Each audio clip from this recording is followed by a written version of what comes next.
Hi folks, this is Chooks with Strong Pillar Construction. Today I'll be showing you guys how to install a floating shelf that will be able to hold about 300 to 400 pounds. So these are the hardware I use for my brackets. So these are like gas pipe. You can get these from Lowe's, Home Depot. So I put these together to create my bracket. As you can see on that wall, we have a total of 1, 2, 3, 4, 5, 6 brackets.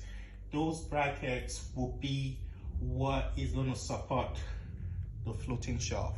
So I'll be demonstrating to you how many pounds just those two brackets can support.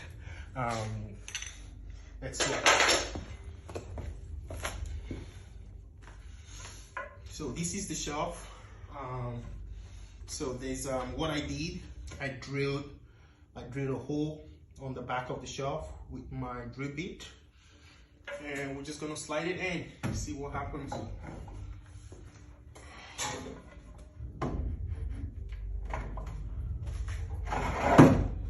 Okay, the shelf is in, and we're gonna test with these 5 gallon of paint. This is a 90-pound 5-gallon paint.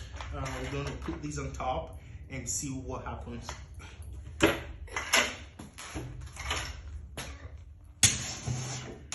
Okay, it's still standing. I think we should have more. What about if I put myself up there and see what happens? I think I weigh about 210, maybe 212. Yeah, probably maybe 215 pounds. We'll see what happens. 1, 2, 3, go. 1, 2, 3. Oof. That's to show you how solid these shelves are, and these are not going anywhere. They're gonna be here for years to come. And if you like the video, give us a thumbs up. We'll see you on the next video. Bye.